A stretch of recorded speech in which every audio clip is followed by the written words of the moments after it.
প্ৰিয় বন্ধু-বান্ধৱীসকল, কালিলৈ গণেশ পূজা।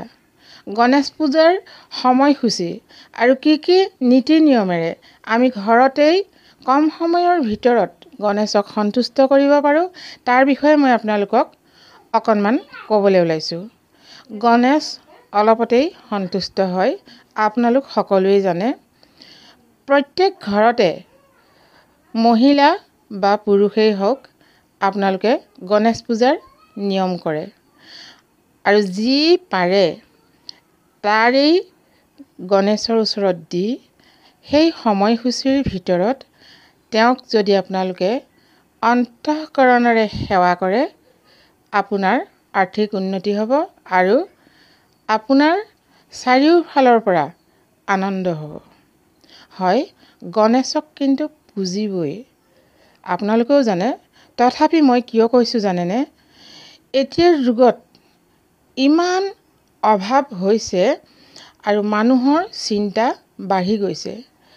যিহেতু দুৰ্গা পূজা, লক্ষ্মী পূজা, সৰস্বতী পূজা সকলোবিলাক পূজা আহি আছে, কিন্তু প্ৰথমতেই আমাৰ গণেশ পূজা আহে। গণেশক সন্তুষ্ট কৰি লৈহে বাকী পূজা কৰা হয়। গতিকে কালিলৈ তিথিটো আজিৰে পৰা মিলিছে। মই আপোনালোকক কৈ আছোঁ, এই তিথিটো আপোনালোকে কেতিয়াও অৱহেলা নকৰিব। আপোনালোকে বেছি নালাগে দুটামান প্ৰসাদ, কিন্তু এটা কথা, বুনিয়া লাডু আপোনালোকে দিবই লাগিব। কাৰণ জানেই গণেশৰ অতি প্ৰিয় বুনিয়া লাডু। বুনিয়া লাডু আপুনি এটা দিয়ক, তিনিটা দিয়ক, মই একেবাৰে কমকৈ কৈছোঁ। কেইডালমান দুবৰি গণেশৰ অতি প্ৰিয়, গতিকে দুবৰি কেইডালমান আপোনালোকে দিবই লাগিব। থুৰীয়া তামোল এখন, চাউল কেইটামান, আৰৈ চাউল কেইটামান, আৰু সেন্দুৰ অকণ, একেবাৰে কমকৈ কৈছোঁ মই। সেয়া দিলেও তেওঁ সন্তুষ্ট হ'ব। আৰু তাতোতকৈও বেছি আপোনালোকে এখন শৰাই দিব পাৰে। শৰাইত যিখিনি বস্তু দৰকাৰ হয় সেইখিনি আপোনালোকে দিব পাৰে। সামৰ্থ্য অনুযায়ী আপোনালোকে যিমান পাৰে শৰাইখনত দিব পাৰে। কিন্তু একো নহ'লেও মাত্ৰ বুনিয়া লাডু এটা, থুৰীয়া তামোল এখন আৰু আৰৈ চাউল কেইটামান দি অকণমান সেন্দুৰৰ ফুট এটা দি ধুনীয়াকৈ ধুৱাই পখলাই গণেশৰ ওচৰত এগছি বন্তি লগাই আপুনি সেৱা কৰিব। মই একেবাৰে সাধাৰণ নিয়মকণ কৈছোঁ, একো নোখোৱা নোবোৱাকৈ এই নিয়মকণ কৰকচোন। আপোনাৰ যিখিনি সমস্যা আছে সকলো দূৰ হ'ব আৰু আৰ্থিক উন্নতি হ'ব, শান্তি হ'ব। আমাক এগাল টকা পইচা নালাগে। টকা পইচা এসোপা আমাক একেদিনাই কোনো ভগৱানে নিদিয়ে, কিন্তু শান্তিৰ প্ৰয়োজন। মই এই তিথি কিমান সময়ৰ পৰা কিমান সময়লৈকে আছে আপোনালোকক জনাবলৈ লৈছোঁ।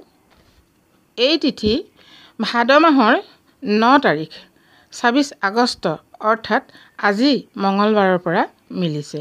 আজি কিমান সময়ৰ পৰা মিলিছে? 12:05:18 পিছৰ পৰা, অৰ্থাৎ দিনৰ 12:05:18 যোৱাৰ পিছৰে পৰা গণেশ চতুৰ্থী তিথি মিলিছে। তাৰ আগলৈকে তৃতীয়া। আজি যে তিথি মিলিছে, আজিৰ তিথিত পূজা নকৰে। কিয়নো আজিৰ যি তিথি মিলিছে সেই তিথি আমাৰ সূৰ্য উদয় হোৱাৰ পিছতহে আৰম্ভ হৈছে। যিহেতু পূজা কৰিবৰ কাৰণে এটা তিথিয়ে সূৰ্যোদয় পাবই লাগিব। সূৰ্য উদয় হোৱাৰ আগত তিথি মিলি থাকিব লাগিব, তেতিয়াহে সেই তিথিত পূজা কৰা হয়, জনালোকে জানে। গতিকে এই তিথি কালিলৈ অৰ্থাৎ ভাদ মাহৰ 10 তাৰিখ 27 আগষ্ট বুধবাৰ দিনৰ ঘ বুলি দিছে। মই আপোনালোকক আগতেও কৈছোঁ, ঘ বুলি দিলে দিনৰ হয়। দিনৰ 2:18:43 যোৱালৈকে এই তিথি আছে। গতিকে ৰাতিপুৱা সুন্দৰকৈ গণেশ পূজা কৰিব পাৰিব আৰু গা পা ধুই নোখোৱা নোবোৱাকৈ ধুনীয়াকৈ ৰাতিপুৱা আমি প্ৰত্যেকেই নিজৰ নিজৰ ঘৰত মানে পূজা কৰিবই ডাঙৰকৈ আমি আমাৰ নিজৰ নিজৰ ঘৰত প্ৰত্যেকেই তেওঁক আমি সেৱা কৰিম। মই ক'লোৱে আপোনালোকক কি নিয়ম কেনেধৰণে কৰিব লাগে। সাধাৰণভাৱে আপোনালোকে হ'লেও এই নিয়মকণ কৰি গণেশক সেৱা কৰক আৰু ইয়াৰ ফল কিন্তু অতি সুন্দৰ। সেইকাৰণেহে মই আজি আচলতে ভিডিঅ' এটা বনালোঁ। হয়তো আপোনালোক এই বিষয়ে জ্ঞাত, তথাপি মোৰ ফালৰ পৰা মই যিমানকণ জানো সেইকণকে আপোনালোকক জনাইছোঁ। কিয়নো আমি পূজা পাতল কৰি থাকোঁ, সকলোকে সেৱা কৰোঁ, সকলোৰে ওচৰত আমি তামোল এখন দি হ'লেও সেৱা কৰোঁ, কিন্তু কালিলৈ দিনটো মহান দিন। গতিকে দুৰ্গা পূজাৰ আগত গণেশ পূজা হয়, সকলোৱে জানে। গণেশক পূজা কৰাৰ পিছতহে দুৰ্গা মাক পূজা কৰা হয়। ভিডিঅ'টি কেনে পালে জনাব। নেক্সট ভিডিঅ'ত লগ পাম। ধন্যবাদ।